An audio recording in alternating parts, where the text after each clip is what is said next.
Assalamualaikum warahmatullahi wabarakatuh. Kembali lagi di channel podcast horor. Apa kabar kalian semuanya? Semoga kalian semua tetap sehat dan tetap dalam lindungan Tuhan Yang Maha Esa. Kembali lagi hadir, dan kali ini kita akan menceritakan sebuah cerita pendakian di Gunung Cikuray. Seperti biasa, sebelum mendengarkan cerita ini, alangkah lebih baiknya jika kita membaca basmalah terlebih dahulu. Bismillahirrahmanirrahim. Assalamualaikum warahmatullahi wabarakatuh. Kali ini gue mau ceritain kisah nyata seorang teman bernama Tiwi.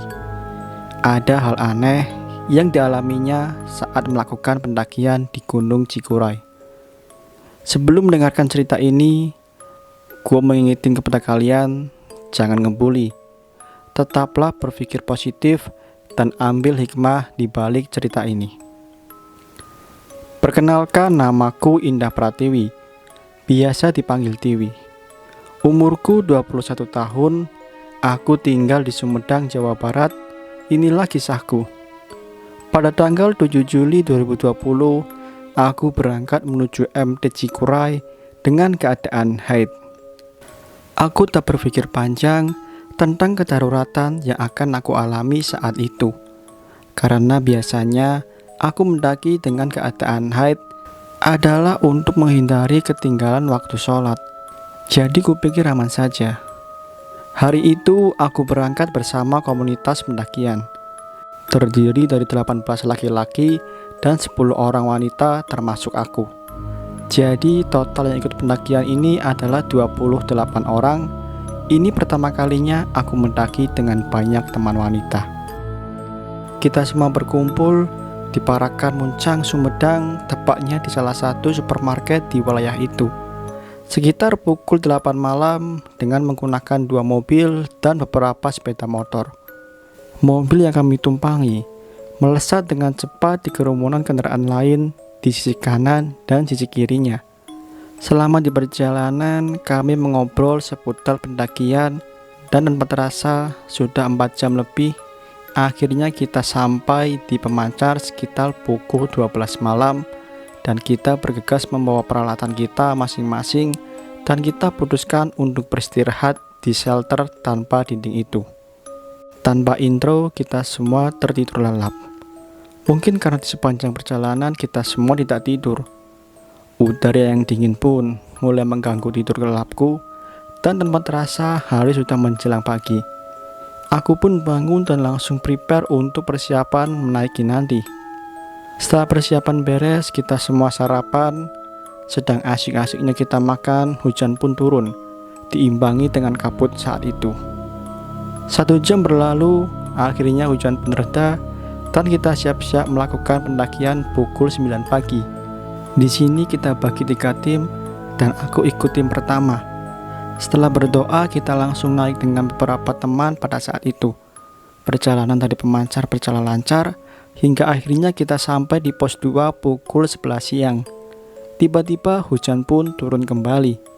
Kita semua udah ngerasa capek banget dan kita putusin untuk beristirahat sambil menunggu hujan reda. Di sini kita menyalakan musik dangdut dan berkata seenaknya. Karena mungkin banyak di antara kami yang baru pemula dan melakukan pendakian. Dan dari sinilah keanehan itu dimulai. Hati-hati kesurupan loh. Dengan spontan keluar kata-kata itu dari mulutku kepada kawan-kawan yang sedang berjoget waktu itu. Karena menurutku ini tidak benar dilakukan. Kamu kalau ngomong jangan sembarangan. Suara ini keluar dari mulut Pak Ilham dengan nada tinggi. Beliau salah satu orang yang dituakan di tim kami. Maaf Pak, saya nggak sengaja, jawabku singkat. Padahal aku menegur buat kebaikan mereka juga. Tapi ya sudahlah, pikirku. 1 jam kemudian tim kedua pun sampai di tengah-tengah hujan yang lebat. Mereka bergabung dengan timku dan kita menunggu tim 3 sampai.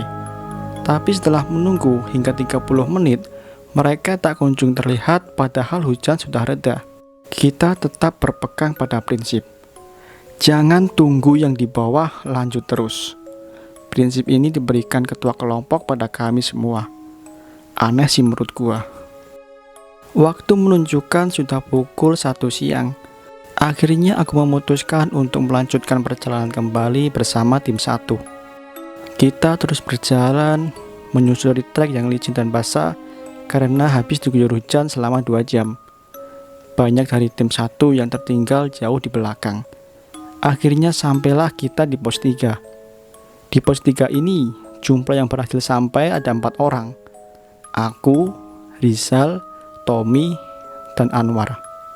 Loh, yang lain kemana? Tanyaku. Masih di belakang, Kak. Sepertinya mereka tertinggal jauh deh. Jawab Tommy yang kebetulan tepat berada di sampingku. Terus gimana nih? Tanya Rizal pada Tommy. Lanjut aja, mumpung gak hujan. Gua tunggu yang lain ya. Masih capek juga nih. Anwar memotong pembicaraan Tommy dan Rizal. Aku hanya diam mendengar pembicaraan mereka. Tidak mungkin aku meninggalkan Anwar sendirian di sini, meski Anwar sudah sering mendaki. Tapi di sisi lain, aku khawatir kalau harus membiarkan Rizal dan Tommy jalan berdua menuju pos 4. Karena mereka berdua belum pernah mendaki dan aku takut mereka malah kesasar. War, gimana nih? Tanya aku pada Anwar yang sedari tadi duduk karena kehabisan nafas. Udah, lu jalan aja. Biar gue di sini tunggu yang lain. Anwar meyakinkanku. Akhirnya aku, Tommy, dan Rizal meninggalkan Anwar di pos 3 dan kita melanjutkan trek menuju pos 4.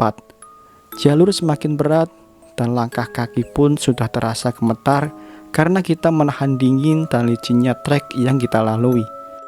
Dengan berusaha payah, akhirnya kami pun sampai di pos 4 dan kami memutuskan untuk istirahat sambil menunggu teman-teman kita tertinggal jauh di belakang. 15 menit kemudian, sebagian dari tim 2 pun akhirnya sampai termasuk Anwar. Mereka langsung beristirahat dan meminum air yang mereka bawa. Sedang duduk-duduk santai, ada pendaki lain yang mau turun dari puncak. Punten teh, permisi kak, sapa pendaki tersebut. Mangga A, silakan bang, jawabku. Oh iya bang, kalau nanti dibawa ketemu pendaki lain, tolong titip salam kalau kita lanjut, pintaku sambil melempar senyum padanya. Singkat cerita, sampailah aku di pos 5. Aku mulai merasakan badanku tiba-tiba tidak enak rasanya. Sayap tangan sebelah kananku terasa sangat berat hingga membuatku terjatuh. Aku masih berpikir positif. Mungkin packingku kurang benar, gumamku dalam hati. Tom, pack up tasku ya, tanganku sakit nih. Siap kak, sini aku bawa, jawab Tommy menolongku. Yuk, kita jalan lagi, pinta Tommy karena pos 6 sudah sebentar lagi. Ya udah, akhirnya kita kembali berjalan. Baru beberapa ratus meter berjalan, aku mendengar suara wanita berteriak dari belakang. Aku tengok ke belakang, ternyata itu suara Rani yang tiba-tiba saja terjatuh. Aku lihat Rani sepertinya tidak bisa berjalan dan aku putuskan untuk membawakan tas carrier-nya. Akhirnya kita pun melanjutkan perjalanan kembali. Aku berjalan di urutan ketiga. Di depanku ada Tommy dan Rizal.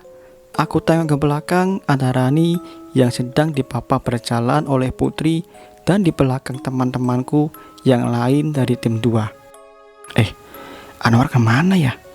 Tadi perasaan ada deh. Mungkin dia ada paling belakang, gumamku dalam hati. Kita semua berjalan pelan dan tetap berhati-hati karena jalannya sudah makin tidak bersahabat. Bahkan di antara kami sudah ada yang tidak bisa jalan. Aku terus berada di posisi 3. Sekali ku tengok arah belakang dan aku lihat Rani sudah bisa berjalan sendiri. Alhamdulillah, pikirku. Tak lama sampailah kita di pos 6 sekitar pukul 5 sore. Anak-anak langsung pada ngecoprak karena kelelahan. Baru juga aku bersandar, aku dikejutkan oleh kehadiran Anwar yang tiba-tiba berada di sampingku. Luar, ngagetin aja, udah kayak hantu aja loh, bercandaku sambil menepuk pundaknya Anwar. Anwar hanya diam tanpa ekspresi. Aneh banget nih orang, gak kayak biasanya, pikirku dalam hati. Sedang asyik beristirahat, aku melihat Tommy dan Rizal kembali berdiri, kemudian berjalan menuju trek. Sontak saja aku kaget dan minta izin untuk mengejar mereka. Lagi-lagi karena aku takut mereka tersasar dan masih pemula. Aku sempat bilang pada Rani yang tadi sempat dipapah Putri karena tak bisa berjalan. "Ran, aku susul Tommy sama Rizal dulu ya." "Iya kak, aku di sini dulu ya kak," jawab Rani sambil memegangi kakinya. "Aku jalan duluan ya, kalau nggak kuat jangan dipaksa," sapaku pada kesembilan teman-teman wanita yang ada di sana. Baru aku ingin melangkah, sempat aku berpikir, tadi kan ada Anwar, kok tiba-tiba hilang? Mungkin sedang kencing. Jalanlah aku sedikit menjauh. Si Putri kemana ya? Kok nggak ada juga?